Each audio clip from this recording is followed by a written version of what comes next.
Hydrogen bonding, A-level chemistry. Hydrogen bonding is the strongest intermolecular force of attraction. So we said that there are three different intermolecular forces of attraction: the permanent dipole-dipole, the van der Waals forces of attraction, and the hydrogen bonding. Hydrogen bonding is the strongest of all of these. Where can we find hydrogen bonding? We only find hydrogen bonding when hydrogen is bonded to nitrogen, oxygen, or fluorine. This is because fluorine, nitrogen, and oxygen are very electronegative. So they draw the bonding electrons away from hydrogen, and these bonds become so polarized, and hydrogen will have high charge density.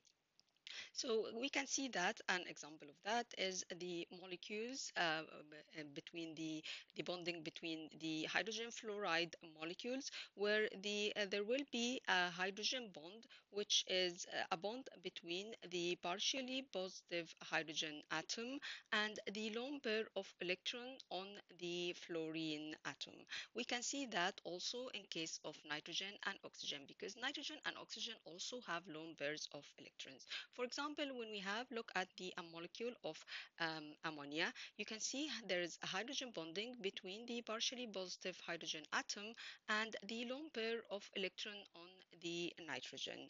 Also, we can see that in case of water molecules, in this case, the oxygen has two different lone pairs of electrons, and it can form actually two hydrogen bonding with two different hydrogens from two different molecules of water.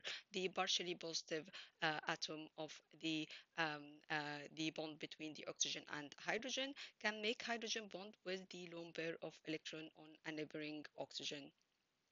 Hydrogen bond is the strongest intermolecular forces, so it increases the boiling point and the melting point of a molecule. So when a molecule is actually has hydrogen bonding or can make hydrogen bonding, we expect it to have higher boiling and melting point compared to molecule which only have permanent dipole-dipole or van der Waals bonding of attraction. Example of that is the difference between hydrogen chloride and hydrogen fluoride. Hydrogen fluoride has higher boiling point compared to hydrogen chloride. This is because the type of bonding we see in hydrogen fluoride is hydrogen bond, which is stronger intermolecular forces of attraction compared to hydrogen chloride, which only has the dipole-dipole interaction. Hydrogen bonding also is responsible for the open structure of ice. When water cools to form ice, the water molecule will make more hydrogen bonding, and they will arrange themselves into a regular lattice structure, as we can see. In this lattice structure, water molecules will be further apart than they are in case of the liquid water.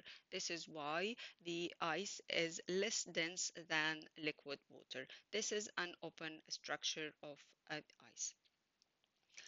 Hydrogen bonding is one of the common exam question where they ask you to draw the hydrogen bonding between two different molecules or between two different molecules of the same type or of different types. For example, this is a past exam question where they ask you to draw the hydrogen bonding between ethanol and ammonia, and they provide you with the structure of ethanol. In this case, you can draw the hydrogen bonding either between the hydrogen on the oxygen of the ethanol and the lone pair of electrons on the nitrogen of one molecule of ammonia.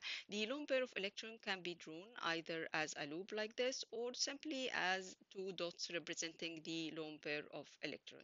Don't forget to draw the partial negative and positive charge on the OH and also on the nitrogen, which has the lone pair of electron. So this is the lone pair of electron on the nitrogen, and this is the hydrogen bond between the partial positive charged hydrogen on an ethanol molecule and the lone pair of electron of the nitrogen. You can also draw the hydrogen bond between the lone pair of electron on the oxygen and the hydrogen on the ammonia molecule. So in this case, this is the hydrogen bond. These two loops represent the two lone pairs of electrons. However, the bond will only between one of these two lone pairs and the hydrogen on the nitrogen in the ammonia molecule. Don't forget the partial negative charge on the oxygen, the partial positive charge on the hydrogen, and the partial negative charge on the nitrogen for the ammonia molecules. Again, you can draw the lone pair of electrons either as two dots representing the lone pair or as loops. And when you draw oxygen, you have to draw the two lone pairs of electrons, but the hydrogen bond will be between only one of these and the hydrogen.